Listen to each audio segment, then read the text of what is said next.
So thanks very much for joining Cyrus and to the Protos weekly webinar. Let me introduce you briefly. So Cyrus is the founder and CEO of Swissborg, a unique crypto wealth management ecosystem.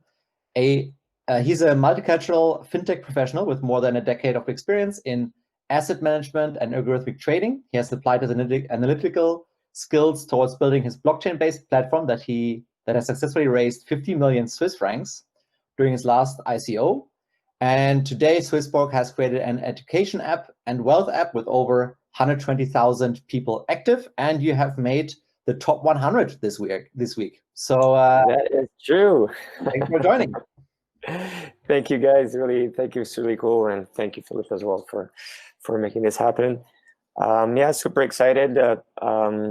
Great news. This top 100 was, for a long time.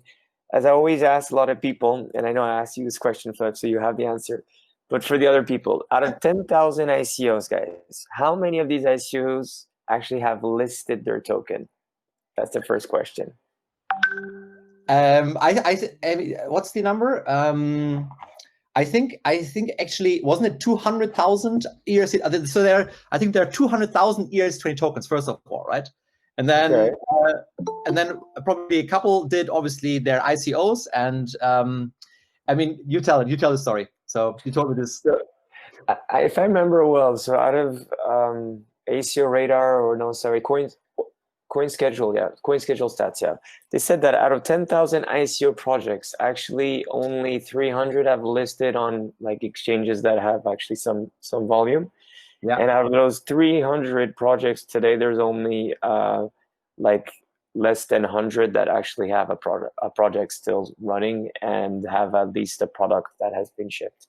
So yeah, coming from the ICO world is always quite crazy to see that things go into that fashion, and we're super proud that we've been able to launch these two different products, and especially the Wealth app, which has helped us a lot and is helping us even more today to get more and more grow our community and to make sure that our token has a real usage within our network. So that's something really excited about it. Cool. Fantastic. So maybe, let me just start it off and just ask you, like, how did you, when did you come up with this idea of Swissborg? How did you get into crypto? And then, our favorite question is, of course, what do you think about the market right now? And where do you think, any price predictions on Bitcoin, whether that is for today, this week, this year, whatever you like. Right. So, like yourself, Philip, I think still was into traditional finance, working with different asset managers, hedge funds, and things like that. And I thought it was really cool world, but making rich people richer was not so much connected to my beard and my ponytail. I don't know, but I realized that I wanted to do something that had something similar, but where had the bigger idea would be to serve the greater public. That was really what tapped into my brain. And the first I was introduced to Bitcoin, I really didn't get it. That was late 2013 or 14. The day I understand what was the real value is when my dad is based in Iran. And essentially, it was his birthday. I wanted to send him a present. And a friend of his told me that, well, if you send me some Bitcoin, I could buy him a gift or something. And eventually he bought him a bottle of whiskey. So I just sent some Bitcoin to him. He sent some Bitcoin to his alcohol dealer. And my dad was very happy to get some whiskey for his birthday. And then I started to really understand, like, okay, this thing is actually super cool. It's not just a speculative currency. It's actually, you could use it for trading, but as well for buying alcohol in Iran. So that's where I got into crypto, and I said, okay, this is quite cool. And then things a little bit like everyone, understanding then what was Ethereum about and how this potential smart contract could start to create vehicles. And then I said, okay, why not create this new type of robo-advisor, which essentially you could plug into the blockchain eventually and spread it around the world. ICO phase happening in 2017. We took action there. It was great times, scary times, but we were fortunate to get to reach our hard cap, which was I think so $52 million, 50 million Swiss francs. Yeah. And we did it through 23,000 plus contributors, and like pretty much every country in the world, which was amazing. Yeah. And since that, not looking too much on the traditional side, really looking more on the crypto side. And I'm very happy about it. Yeah. Well, not much Yeah. happened on the traditional side, right? So it's like, I think hedge funds are still struggling. And, financial markets, yes, of course, equities are doing fantastic. Bonds as well, right? So you just, you could just be sitting in equities and bonds the last 10 years and you obviously fantastic, or you bought real estate, whatever, but it's not, I agree, like not super exciting. Cool. I mean, and I saw that you guys have done the first buyback, right? So that's super exciting.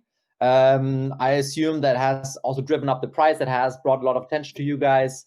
Do you want to walk us through that? Because obviously that is super interesting, right? I mean, how you structured that, how you got actually, how were you able actually to buy back tokens, right? So that's obviously quite interesting.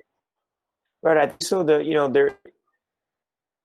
The most important thing that you have to do whenever you have a token is to make sure there's a real utility to it. And more than that, you have to put as well different confidence levels that shows that, you're really putting that token at the heart of your ecosystem. And whether it's a security token and whatever, it's a protocol or, utility token, I think so that's something that is extremely important. And that's another reason that many ICOs, had a token but have products.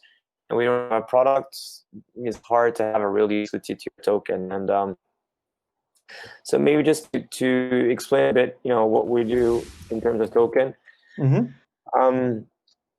Our token is the ERC20 token, like pretty much every other ones. When you look at our token here, we really have two main utilities and then like two different features to it. And the first one we had is right after the ICO. We thought it was extremely important, especially until the blockchain world. A lot of people get into blockchain because they really want to make high profits, and I think so. That's really cool. I mean, that's fair. Then there's the other people that want to use products. Yeah. Right. That's they want to make a transaction, or use whatever this different smart contract that enables to have better feature, faster feature for whatever industry. And the third people, it's about the philosophy, right? And it's really that, it's profits, product, philosophy. And the philosophy, I think so that we could all agree on in blockchain is this decentralization, this accessibility, this new way of thinking. And with the new way of thinking, I think so is the governance models. I think so a lot of people are very much, enjoying this new blockchain revolution because it has different governance models essentially.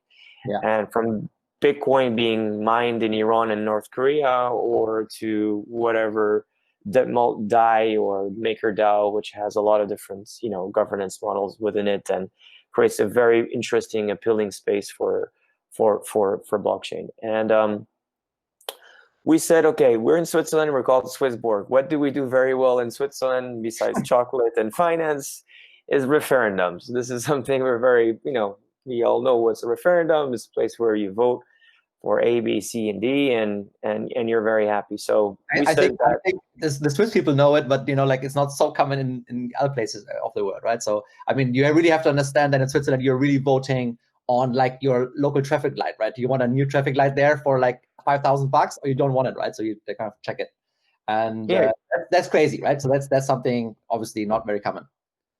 It's not very common, but that really shows that in Switzerland we're only the real, direct democracy or semi-direct democracy. So I think so. It does show a lot, and if this country is doing so well, maybe that's governance model maybe should be thought into other countries where you have crazy presidents or crazy leaders that take too much space. Getting back to our token, we said, okay, let's do a referendum. And this is like maybe 3 months later, our ICO, and And that's the one thing. So in the first vote we had is to see, are we going to do our wealth app will be desktop or would it be a mobile?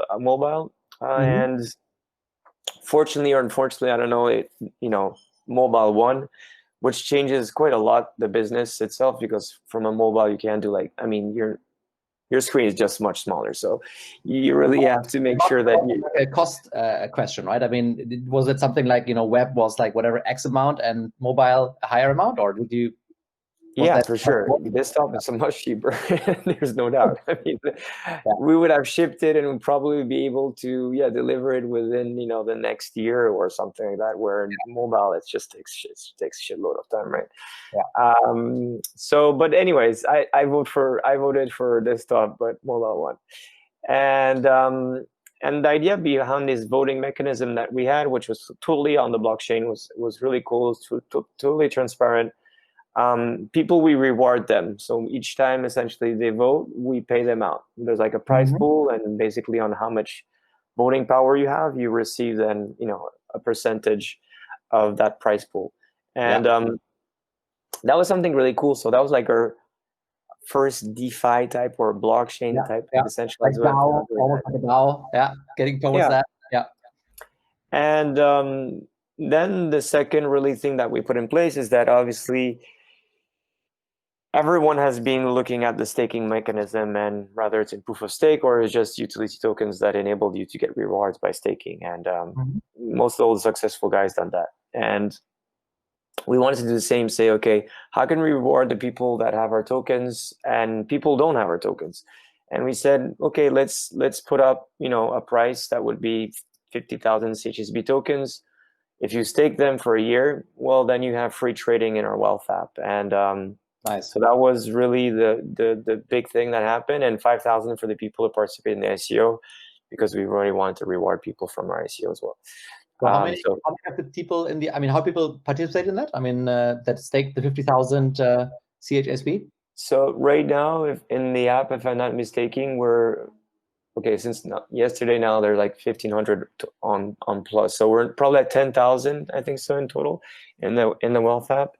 And there's probably like 2,000 people that have staked have this full staking. So they got into premium essentially. Yeah. So that was a really cool way, I think so, to say, okay, no, we have this staking mechanism and people are now more interested. We're developing different staking mechanism, which is that basically you'll have different levels of stakes. And our ambassadors as well, they have other governance models and they have other governance rights, and they have to stake 1 million CHSB token. We have 23 ambassadors so far. And essentially they help in different things. Yeah. And then the other way is the protect and burn. So you just talked about this. It's not a buy burn or buyback burn, It's a protect and burn. And the idea behind the protect and burn is a little bit different than the average. So we don't just buy back. Essentially what we do is we buy back and burn. And we do it, protect and burn. Change, right? So, or do you burn tokens that you already have in treasury? No. So what we do is that we do buy back from the market. And but we only do it on specific occasions. So if the token itself is performing very well, we don't actually we won't buy it. We won't put any buy pressure. What we think is that our 20-day moving averages combined with essentially what's happening in the wealth app, the confidence level that our community has, and with another indicator as well, we see if this crosses those parameters and we see that we're in a bearish situation, well, then 20% of our total revenues within the wealth app actually goes into this price pool, and then we'll be buying it back from the market if those parameters are hit. And then eventually what we would do is that we would then burn them. And this is the last address, for example, where we burn people to make sure, and you see that we have less circuiting supply as of today. And the idea for this month, we're doing 40% of our our revenues within the Wealth app, because we thought it's a good thing for celebrating that we would win. So I mean, obviously the big question there is, you know, and you know, since we have done a security token, right? On the other hand, and you know, we do have a buyback, and the main recommendation from the lawyers was, you know, if you're starting doing buybacks, then you know, like you're obviously a security because the people are investing for profit, right? How are you? What do you think about that? I mean, just you know, just terms of just a little bit of a sidetrack on legal, but you know, like yeah. I mean, what I always answer back is that, you know, what happens to most watches in the world? Most company watches, the luxuries like Rolex and the less Rolex, right? All the different Swiss watches, they do exactly the same thing. So if you look at any jeweler, he's going to buy back his watches, and then they're going to break them. Yeah. What's the difference from buying back his token and burning it? I think so. A lot of lawyers, you know, want to, you know, obviously collect a lot of fees and say that it's a security because it's tradable. It's a security because you buy it back and you want to go for profit. From my perspective, it's just that you're buying back a product and you're burning it. And how is that a security? I don't know. Anyway, I mean, yeah, exactly. I mean, I agree with you. I mean, I you know, I'm not neither a lawyer, and I don't think you are a lawyer. So, you know, it's obviously not in our hands, kind of determine that. But you know, like it's an interesting question, and you know, and I love that you guys are exploring the buyback, because that obviously, you know, is kind of a new road in driving. You know, it's very interesting. I think it's a fantastic mechanism, kind of to participate in the ecosystem and buy back the tokens. That's great. So let's go back to investment strategies, right? So that's what we want to talk about. And you know, like you obviously have with the Wealth app and the community app, you have both insights into what your community thinks about the market. You also have insights, you know, in the current trading volumes. So walk us through, like where do you put your money besides CHSB? You know, what other approaches, you know, are you looking at? Yeah, so you know, we really break down the asset class into 4 to 5 different categories, which is that we always look at, you know, coins, which is really the ones that replicate Bitcoin. Then is protocols, which essentially are platforms. Then we look into utility tokens, and then at the end we looked into more, you know, cryptos that have more like, you know, the non-fungible tokens, all these different tokens. Yeah. So breaking into these different asset classes, then we look really into themes. And that's what we're really going to be offering as well, I think, so in the Wealth app in the future is you know, right now you have your do-it-yourself type of trading, and it's cool things what enables you to buy the best price inside at the best price. But what we look at is how we could offer different investment themes that people could essentially buy them, and then we'll be rebalancing them on different risk parameters. And you know, the different themes that we like very much is, for example, all the exchange tokens. This is something we really like. Why? Because they've been performed extremely well. So the BNB, the KuCoin shares, the Huobi token, and all of these different ones. These are type of tokens that we like very much. Same goes for all the DeFi tokens like Aave, which we like very much. These guys, Maker and Kyber Network. So we really try to break these down into different themes. And obviously, I think so. Personally, one of my most exciting, I think, so investment theme is really proof of stakes. So from, you know, Tron, Tezos, and all of these different proof of stakes, I think so these ones are really, really interesting, and they've been outperforming the market probably for the last year and a half. And I see that trend really continuing probably on the long run, because proof of work is really cool. It's just not scalable. What's not scalable, eventually, not too sure if it will work as well as what is scalable. Yeah. I mean, let's maybe just quickly look at just the numbers for this week, right? Because we're calculating some of these indices that you're just mentioning. I mean, we do something probably what you guys are thinking about as well, but more maybe towards themes, and we're just thinking about it as like, you know, what's the benchmark, right? So what would be like what do you have to compare it with against, right? So let's even say, you have to compare it to market. Just, you always want to beat the market, obviously, right? Whatever you do. Then the classic one is obviously Bitcoin, and then you have what I really like is a small cap, right? And we can dive into how that is calculated. But at the end of the day, this gives you an insight on like how the altcoins doing versus, let's say, Bitcoin, right? Then you have a trend index, you have a value index, a low vol index, and the value index is one that I really like as well. It's coming out of this whole discussion of network value versus transaction volume. So this is just basically sorting the top cryptocurrencies according to this this network value to transaction volume. And what's interesting about it is that in this week, so we see market is kind of flat.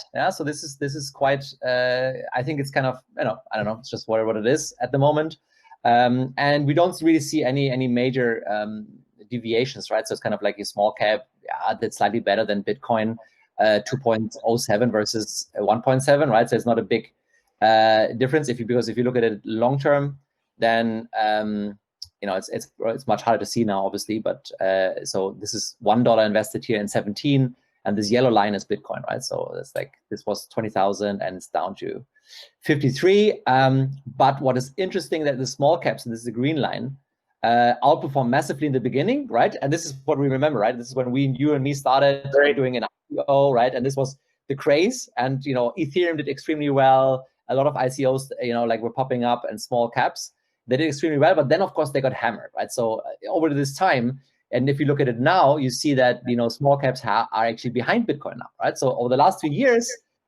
before they were outperforming, and now, of course, they are underperforming against Bitcoin as well. And they're kind of in line with the market. So they're kind of here in the beginning, they were still ahead of the market. Market is the blue line. And then we have this value index, which is this, basically factor sorting by the NVT ratio, which obviously favors, actually, let's have a look. So it's slightly better than Bitcoin. It was really good in the beginning in 17, but also has kind of trailed off. Again, everything is mean reverting right now, besides maybe trend, right? Trend is doing something else. And let's just, I actually want to check it out. Like, why is so? If you can go back to you can go here back to the sorting, and then you sort by NVT. So which one is in it? So Maker, I think Maker is an extremely interesting one. Qtum, Tezos, Binance Coin, right? So I mean, you must love this. Yeah. This is kind of your screen, isn't it? Like staking, and then DeFi and exchange tokens. Those, I would say, those are the three ones that are really, I think so, have a real usage. I think so, and looking at how the future space it's a lot of crypto today is still about trading, right? There's not so much Modum type of companies that are having the different blockchain apps, which are really cool. And the DeFi space, I mean, look at Aave. It's a great example. These guys had what, like 50 million or 60 million like 2 months ago or 3 months ago. Now they're like almost at 120 million in terms of loans that they have within their platform. And same with MakerDAO. I mean, how much has this grown in the last year and a half or so? They're doing great. It's really, I think so, platforms like that are really creating an amazing amount of value. Yeah, I agree. I mean, I think obviously the biggest, so we had trading, I think this was 17, 18, the theme, right? So everyone was trading, everyone was betting on long assets and so on. And then you had staking, and I agree, staking was super interesting. But for me, I always felt like, I am, although I'm getting, maybe 7% or 8%, back then it was on some smaller assets. But but still I had massive exposure to this asset, right? So the 8%, but then the asset lost 50%. So it was tough, right? And same for Tezos, right? You get nice staking rewards right now for Tezos, but you're still volatile with that. And then what developed out of it was, of course, the whole DeFi space, right? So and that is what was extremely interesting. And if we look at it, all-time locked values in DeFi now. So we started in, let's say, 17. That's exactly when you and me started, and it was almost zero. And then now we're looking at over $1 billion that are locked up in these platforms. And then you look at, okay, what's the biggest one? Okay, Maker is continuously growing, right? It's Maker is huge, right? And it's driving everything, right? It's driving Compound, it's driving all the other third layer applications. So you have Compound there, which is the next biggest one. Actually, I think there is a sorting here. There it is. Maker, biggest one, compound, EOS Rex, which I have tried, but I'm really having a hard time with. I don't know, have you tried it? No, I haven't tried, to be honest, no. And then it's on EOS, so the EOS Rex, I presume, obviously. Yeah, it's very big. It has a very big pool, but yeah, it's quite interesting. And it's also like, you know, at least one application, right? That you look at the chains here. So Ether, EOS, and then Ether, right? So there's nothing on EOS chains or Tezos chains, right? So not yet, right? So obviously those kind of DApps have to hopefully develop. Then you have Edgeware, which is kind of coming out of the Polkadot race. There's still a lock drop here. And then you have Aave, right? So this is this is completely, you know, bubbled up, just literally. Actually, I don't know. Can we look at this?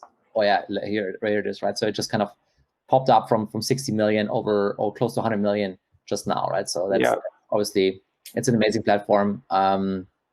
So which one are you using any of those, or what do you think about it? Yeah, Aave for sure. Yeah, we're using Aave. I mean, within the Wealth app right now, you know, we don't have any lending capabilities, but we're gonna soon provide some yield on USDC. Yeah, and you know, that was the big idea, is that what platform will we trust the most? And obviously, we looked a lot at the DeFi space. Yeah, and we looked as well as the centralized space. And the big discussion now is where are we gonna actually? Is it better to put it on a DeFi space, or is it better to go with, you know, the regular type of exchanges? And so are you gonna have a vote about it, or like, is that something you're gonna take as a management?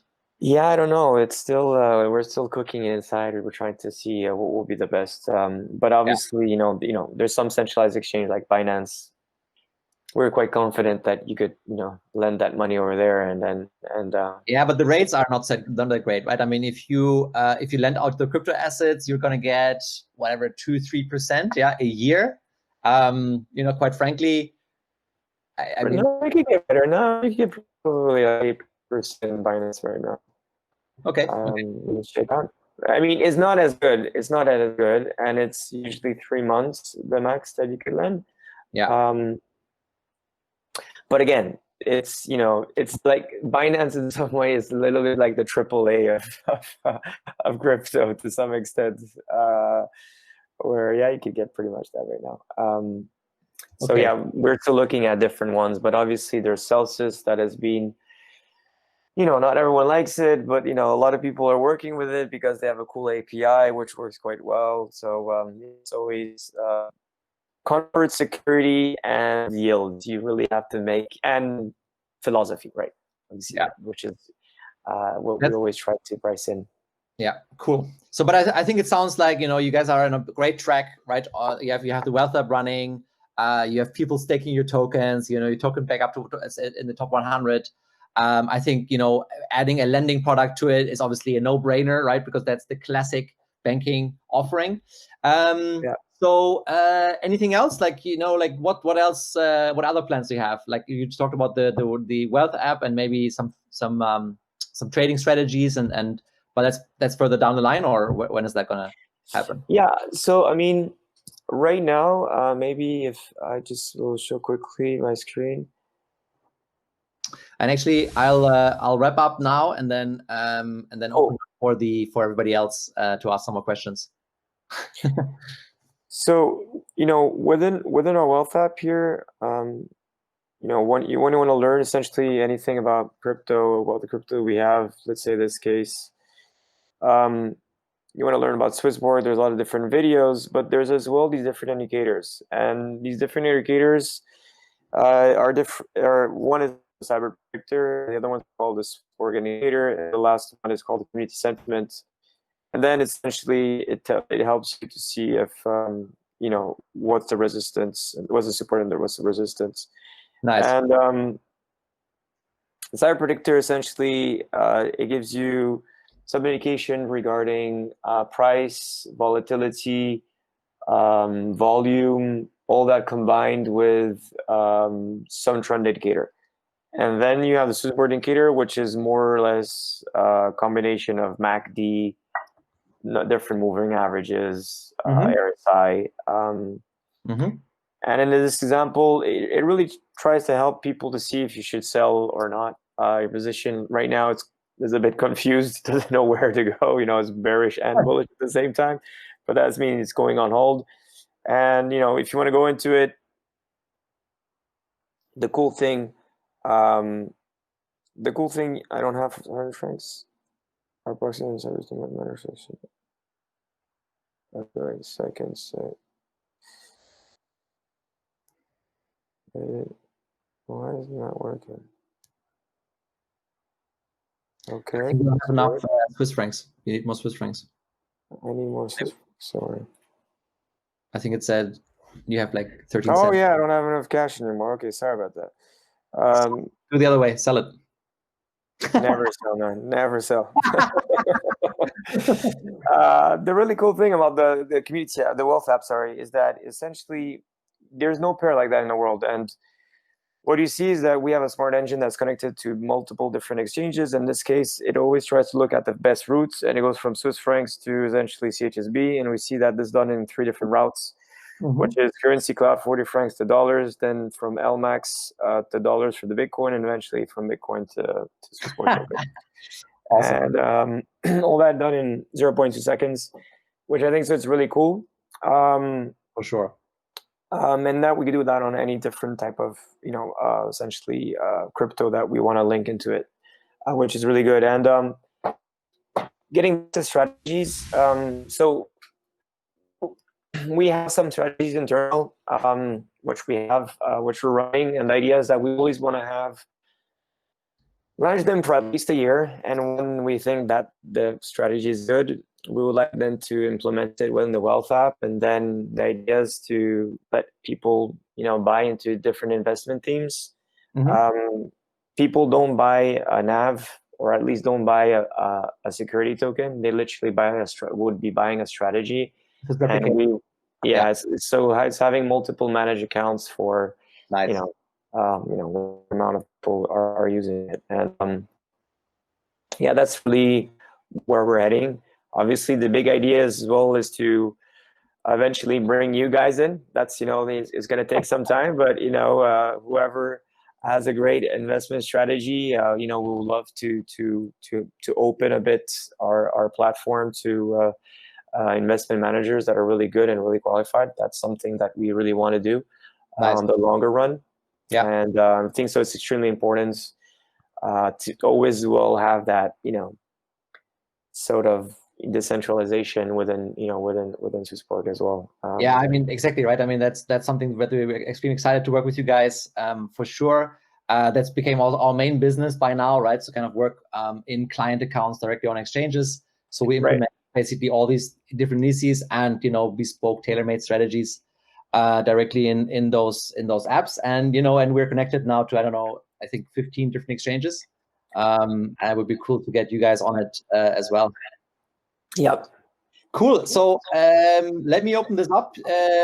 I'm sure there's some questions here in the group to Cyrus.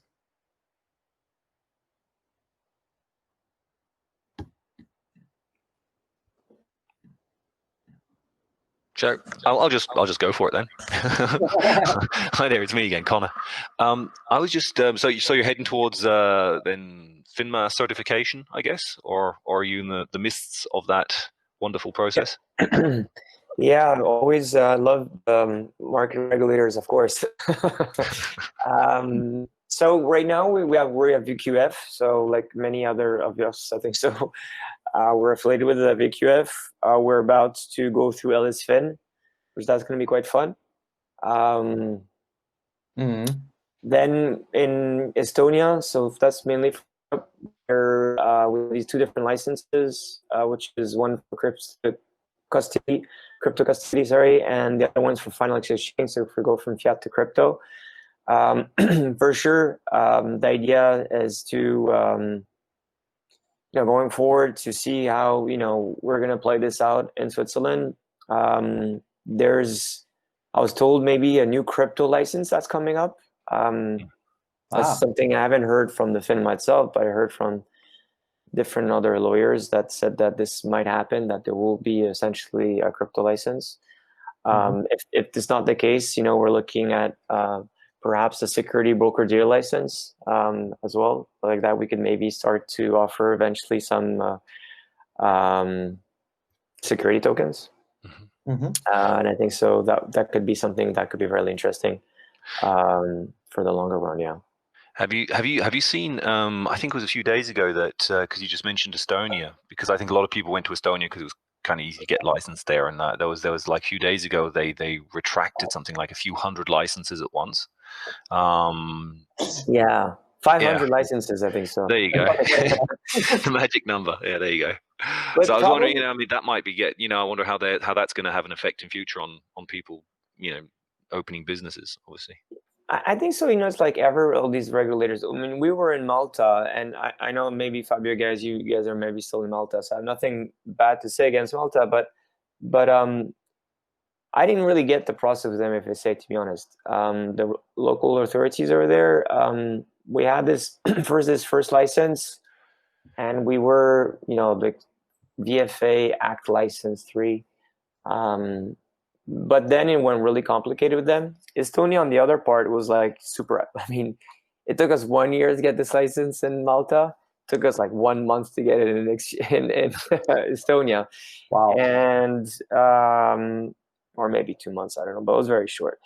And now they're doing the opposite. So they're like, okay, you could get the license easily, but now if you want to, maintain it, you have to put, substance there. You have to have a board there. You have to have meetings there.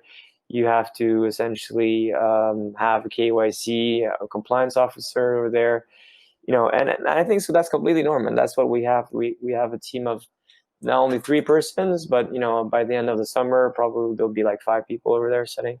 And it's normal, right? You don't, if you want to get licensed, you have to put the substance, you have to play the game, and you have to, do it in a diligent way. And that's the only way that eventually, ESMA will be recognizing, a crypto license from Estonia for the whole country, that you'll be able to passport, like we've been doing for the finance for the last 10, 20, 30 years. Yeah, kind of makes sense. It's a natural maturing process, isn't it? Really, kind of thing. Yeah. Yeah. And so you are thinking of kind of offering a best execution API in the future, that kind of approach as well. Yeah, so I mean, right now, I think so. Some people are using Tagomi, which I really believe it's a great company, but now we have the same technology to different levels. Let's put it that way, but it's quite similar. Some things we have, we built it by our own, and yeah, the idea is that as of today, we can't really provide this API because it's just a lot of internal work, and we're really already working for us. But the idea would be, yeah, and in the short future is that we've been talking to some private banks, some asset managers, and the idea, or wallets. The idea would be indeed to essentially let our order management system be used by whoever is really interested by renting it. Yeah, and I think so that could be great for volume, great for multiple different reasons. Yeah, and, it would be great for us as well, right? I mean, just to have one front yeah, end. For sure. Cool. Any other questions for Cyrus? Maybe I have a question for you guys. How long do you think XRP is going to remain in the top 5? We had this question last night at a dinner. I mean, actually, we talked about it as well. It's so funny yesterday. Yeah. XRP in general, but just in general, like, is the order, right, of coins going to stay like this for, even for the next year or so, right? And I think there will be, as long as we are like in this down market and everything is like, suppressed, I think nothing much going to change, right? And for some reason people are, or somehow XRP is holding up there, although not really showing any utility besides being quite fast, right? But in general, I think once we do get a new rally, and coming back to the small cap graph that I showed earlier, I think we'll see changes in it, right? So we'll see maybe, I mean, Fabio was discussing last week, he was saying they're not buying, for example, into the forks, right? They're always staying with the main blockchain. So Bitcoin Cash, Bitcoin SB out of, let's say, an index. I think once we get a new rally, we'll see a lot of changes in it. And I really hope that we'll get like something new, right, into the top 5, top 10 kind of range. Whether that is, CHSB, or whether that is, crypto.com or some other